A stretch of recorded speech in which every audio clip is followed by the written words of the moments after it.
to this now. The Western Cape Education MEC, Debbie Schäfer, has called for the scrapping of the 1 meter social distancing rule in classrooms so that all pupils can return to school.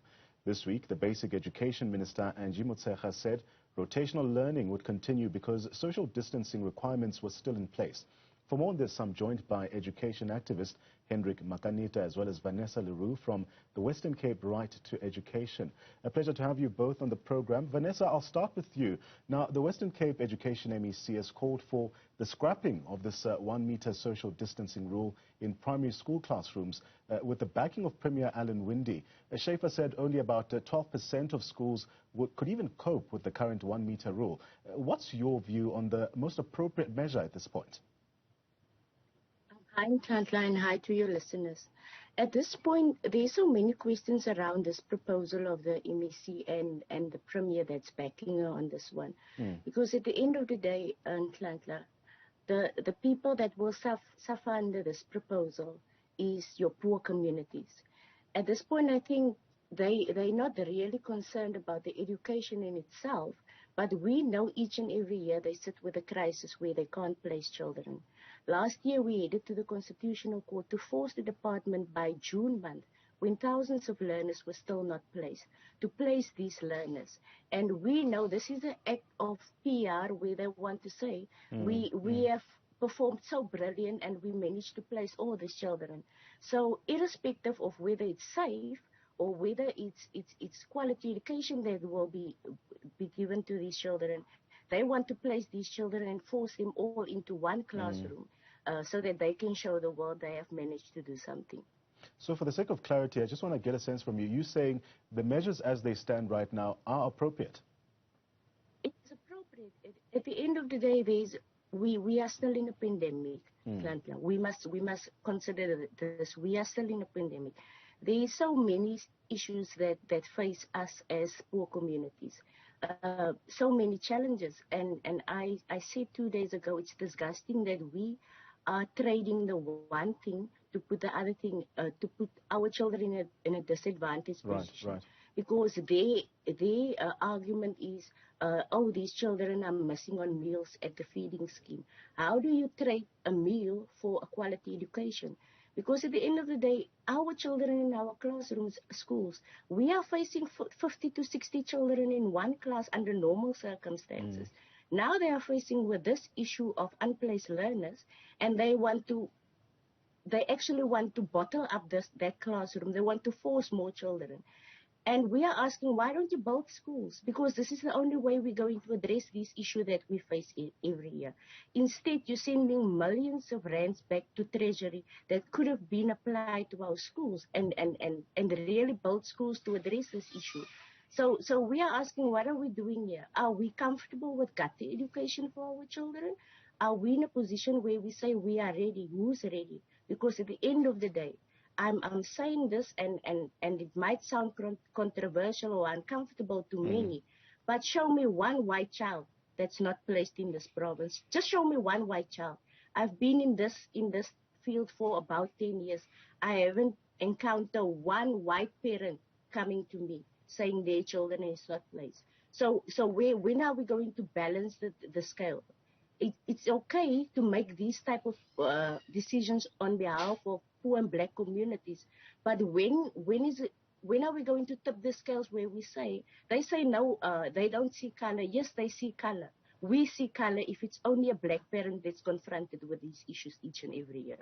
Hendrick, let's bring you into this conversation. I want to first begin by referring to comments made by the Basic Education Minister, that's Angie Motshekga, who said in a press briefing about school readiness that the rotational timetable will remain in place until such a time as a decision about normal return of schooling has been made. Now, her department relies entirely on the advice of public health experts through the Ministerial Advisory Committee, as well as the National Coronavirus Command Council and Cabinet. What have you observed regarding the department's own response to this pandemic and the effect that it's had on schooling? Yes, definitely. I think that the minister at this point has done the right thing by taking the country into confidence about the plans that the department has. And of course, I want to agree with the Minister in relation to continuing for a time being with the rotational timetable, which will certainly go a long way to address some of the issues that are not yet addressed, but also to prepare the learners. I think that we all agree that at some point learners must go back on a full-scale level, because they've already missed out on a lot of topics in relation to the academic program for the past 2 years. And I think that this boils down to the issue that we are talking about now, what Vanessa was just saying, that going forward, what should happen? I think that I'm tempted to agree also with the Basic Education Minister once again, along with her counterpart in the Western Cape, the MEC there, in relation to the reduction of the social distancing as it is currently, the 1 meter social distancing. I know that there's been an outcry from a number of parents who believe that the 1 meter social distancing should not be reduced. Currently, the proposal is that it should be reduced from 1 meter to 0.5 meter. And I think, I'm sure Vanessa will also agree with me, that when you look at scholar transport, for example, there is basically no social distancing at all in scholar transport. Most of our learners use buses as well as taxis to school, and there is no social distancing there. I don't think that we should really make a big deal about the distance of 0.5 meter at school level. And I think that in the same note, the issue of placement of learners. As we speak, we know that in Gauteng, as well as Western Cape, there's a big challenge of learners that are not placed. And I think the MEC in Western Cape is on track. The whole issue of reducing 1 meter distance will certainly address that problem of learners that are not placed. I know that Vanessa has got concerns, but health experts as well, who were talking to the National Department of Health, and they too do not see a problem in relation to the 0.5 meter distance in our classrooms. I agree with Vanessa. Government must make it a point that they put a budget to build additional schools, to build additional classrooms. But of course, we all know that that can only happen in the long term. But in the short term, learners are also losing out on teaching and learning. And for us, that is a cause for great concern. And the issue of school nutrition should not be taken lightly. There are learners who really come from poor communities, from poor households where they cannot afford. And indeed, we also want them to benefit from the whole issue of a school nutrition program, particularly child-headed families who sometimes go home and find that there is no meal. And the only meal that they've had is the one at school level. So the sooner we have learners attending on a daily basis, the better for such learners, but also for the better for the country in order to improve teaching and learning, which has already been lost for the past 2 years. That's Hendrick Makaneta, and also joining us for that discussion is Vanesa Leroux. She's from the Cape Right to Education. Well, after this, we will continue with this conversation after the break. Do stay with us. Continue our discussion about the proposal made by the MEC for Education in the Western Cape, that's Debbie Schäfer, calling for the scrapping of the 1 meter social distancing rule. Joining us for that discussion is Hendrick Makaneta, who's an education activist, as well as Vanesa Leroux from the Western Cape Right to Education. Vanessa, I want to continue with you. Speak to us about the changes that are really required, in your view, to the regulations and directions to ensure that schools can actually start to make up for this devastating loss of time that's already been incurred. I feel like our children in our communities are being punished for a pandemic that we didn't ask for. And we had the chance because we know what the challenges in our communities is. And I'm going to disagree with Mr. Makaneta. we are quick to send our children back to, as we know it, as your traditional way of education, your classroom, teacher standing in front of the classroom. And we must address these challenges, and we must acknowledge that they are challenges. We must acknowledge the fact that we didn't do much or anything to address the inequalities in education. If we have an argument like that of Mr. Makaneta and that of Mrs. Schäfer, then we are saying we are okay with the status as it is. We are saying we are not willing to address the inequalities in education. We are not willing to see that the class ratio are being addressed, because we are saying, oh, these children have lost some time. We didn't ask for a pandemic. We didn't ask for lost time. What we have been saying all this time is, when are we going to address this? And this was the perfect time to address these inequalities. But we must really consider what we're saying in a public space as activists, because there's a responsibility on us too, to be responsible and really ask for what our people deserve. We are quick to say, well, these children must go back. And I'm asking, go back to where? Go back to the same gutter education that was served to them prior to the pandemic? Or is this the moment where we say, let's address this? Because if you speak to teachers, majority of teachers that really still have the passion for teaching, they will say to you, well, we are happy with the circumstances as is, because now we can really give individual attention to our learners and our children. We can really address the challenges, and we can see where the learning difficulties are. But now, we as activists, we are quick to say these children must go back. And I'm asking, go back where? To 60, 70 children in a class? Are we okay with having the class issue amongst our communities? Because at the end of the day, each and every child deserves quality education in this country, and it shouldn't depend on how much money we have. We have the perfect opportunity now to address what is wrong, but we are too quick, because these politicians, they have no political will to address these issues. They are okay with burdening our teachers with 60 to 70 children in a class. I mean, really, let's face it. What type of education are we giving our children? We are even okay with saying, in a pandemic where we don't know how many waves we're still going to experience, we are even okay with saying, oh, let's reduce the distance to 0.5 meters. Are we serious? Are we serious when we don't acknowledge the social issues in our community, that we have poverty in our community, that we have children with low immune systems in our community? If we didn't deal with this type of pandemic in the past, how can we predict how many children we are going to lose? And losing one child is one too many. We can't have an argument over, because at the end of the day, there's different departments that should see that these regulations are being implemented. If we are talking about scholar transport, the Department of Transport must see to it that these regulations are being implemented. The Department of Basic Education must see that these, because at the end of the day, the 1 meter rule still stands in our country. Why should it be different to children? When it's already so difficult to keep children apart, because children are not used to being isolated from each other.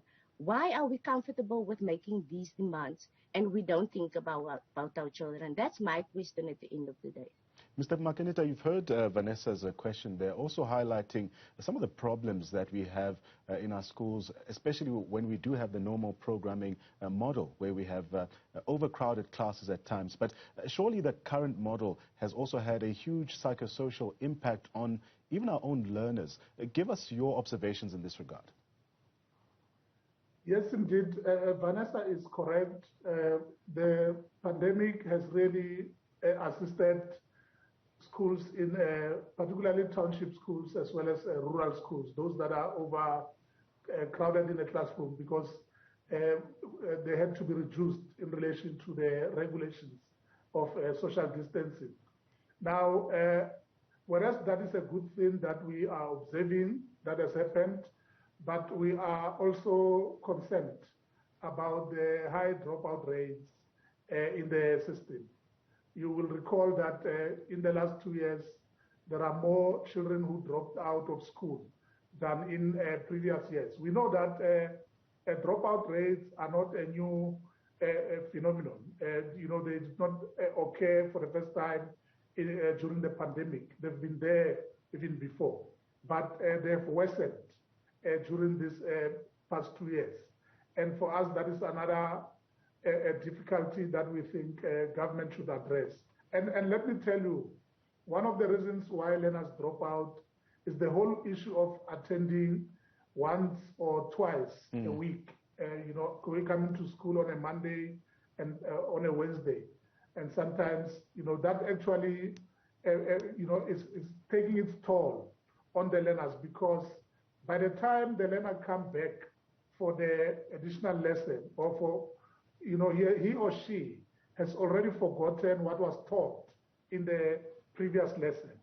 And we think that it is for that reason that we, some of us as activists in the terrain, want to agree with a basic education minister to say, let us rather reduce the distance from 1 meter to 500 millimeters, also known as 0.5 meter. I know that people were laughing on the other day when the minister wanted to talk about 500 millimeters. That is 50 centimeters or 0.5 meter distance. That is exactly what we need. And that is still a distance. We are not saying there will not be social distancing at all. We are just trying to cap the issue of dropout rates, but also the issue of the inability of the educators to complete the curriculum. I'm sure Vanesa will agree with me that when you look at the whole issue of CAPS, if you look at the CAPS document, there are topics that must be covered in a specific year for a particular grade, along with the different tests as well as assignments that learners have to write. And at this stage, there is no school which is able to complete the curriculum or the CAPS document for a particular year, mainly because learners do not come to school on a daily basis. And even those schools that claim that they are able to complete the curriculum, you know, they are not doing justice to the learners, because they are not able to thoroughly discuss the topics that are required. And this is going to catch up with our learners in the long run. The challenges that we have faced for the past 2 years, if we don't move very swiftly to address them, then in the next few years, learners are going to feel the negative impact, primarily those that will be proceeding into various universities and Tibet colleges. They shall have that impact as well. So we need to really sit down as society to say, what is the way forward? And for me, the way forward is to make sure that at some point, our learners must come back on a full-scale timetable so that proper learning and teaching can take place. Now, Vanesa, we are fast running out of time, but I want to refer to a Department of Basic Education report which was presented to the Portfolio Committee on Basic Education last year, which revealed that it may take up to 8 years to recover from the learning losses resulting from the disruption caused by this pandemic. It seems there's a lot of catching up to do in this regard. Just give us your response in under a minute. I'm asking, why are we having normal arguments in abnormal circumstances? Yeah. And I disagree with you, Mr. Makaneta. At the end of the day, if you are talking about learning losses, we had 2 years in the pandemic. 1 year should have forced them to adjust this curriculum and do what we have to do in order to save lives. Secondly, you talk about the dropouts. I'm questioning you and Mrs. Motshekga and the whole Department of Basic Education's argument about dropouts. I even question their numbers. Because if you look at it, if a child doesn't attend the school for a whole academic year, are they marked as present? They are marked as absent. Now you take that numbers as an argument for dropouts. How can you take that numbers as an argument for dropouts? It's the Department of Basic Education that failed to provide education to these children. But you put them in a bracket of dropouts to strengthen your argument to force these children into a deadly situation. That can't be right. That can never be right. Go and check out your numbers. Go and check each province. How many children hasn't been placed for a whole academic year? And then you go back to your figures and ask the Department of Basic Education how many dropouts there were. Then you make the sums and see if they can be right. They can never be right. They failed to provide education to these children. Now they mark them as dropouts. If a child doesn't attend to school for a whole year, he's absent. And you define that as a dropout. But what that child didn't do anything, that parent didn't do anything. It's the Department of Basic Education that didn't serve them. It's the service that wasn't provided to them. And even if we as parents beg them, even if we take them to court, you use their failures to further disadvantage our communities, and that can never be right. You should find a solution to and review the curriculum as it is to fit these children in, but we can't put our children in a deadly situation because we didn't ask for a pandemic.